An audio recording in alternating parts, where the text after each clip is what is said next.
நான் வந்து நாகப்பட்டினம் மாவட்டம் வேதாரண்யம் தாலுக்கா தகட்டூர் செட்டியாகாட்டுல இருக்கிறோம். எங்க வீட்டு என் பொண்ணை வந்து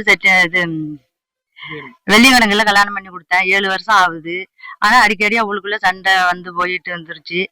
இது சம்பந்தமாக என் வீட்டுக்கு வந்து போயிட்டு இருந்த போது என் மருமகன் வந்து அடிக்கடி வந்து சண்டை போட்டுக்கிட்டு இருந்தாரு.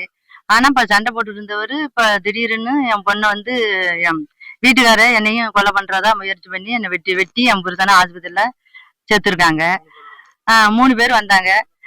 பாஸ்கரு, கார்த்தி, மோகன் 3 பேரும் வந்து 3 பேரும் வெட்டி வெட்டி ஆஸ்பத்திரியில சேர்த்துருக்குறோம். என்னையும் கொலை பண்ணிவிட்டோன்ட்டு நான் நேற்று ஆஸ்பத்திரி போயிட்டேன். என்னையும் கொலை பண்ணிவிட்டோன்னுட்டு விரட்டுறாங்க. விரட்டி நான் வெட்டி ஓடி போயிட்டேன். இது சம்பந்தமாக என் புருஷன் ஆஸ்பத்திரியில வேதாரண்யம் ஆஸ்பத்திரியில அட்மிஷன் பண்ணி இருக்கிறாரு. ஆஸ்பத்திரியில இருக்கிறாரு. எங்க நான் இது வாய்மட்டெல்லாம் 2-3 புகார் கொடுத்துருக்கோம். எந்தமான நடவடிக்கையும் எடுக்கல. நேற்றுக்கு சாயங்காலம் போலீஸ் வந்து நீ நாளைக்கு 10 மணிக்கு என்ன வந்து நீ வா வாய்மேட்டு போலீஸ் ஸ்டேஷனுக்கு வா, நான் அதுக்குள்ள நடவடிக்கை எடுக்கிறேன். ஏன் உன் பொண்ணை ஏன் வீட்டுல வச்சிருக்கிறா அப்படின்னு மிரட்டுறாங்க. நீங்க இதுக்கு எனக்கு சரியான வீட்லயும் வந்து சூடாடி வீட்டுல எந்த பொருளும் இல்லை, எல்லாத்தையும் உடச்சு நிறைவேற்றி போயிட்டாங்க.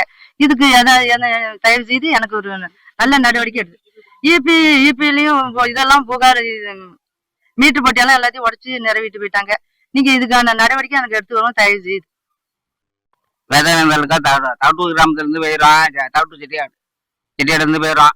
எங்க மாமாவுக்கு வந்து பணம்பரம் வந்து மர்மம் பிரச்சனை பண்ணிட்டு இருக்கிறாரு. அப்படி இருந்து வந்து ஒவ்வொரு முறையும் நான் வந்து வேதாரண்யம் நாகப்பட்டினம் எங்க தான் கொடுத்தாச்சு. ஆனா இருந்தாலும் வாய்மூட்டில கொடுத்து வாழ்த்தாங்க.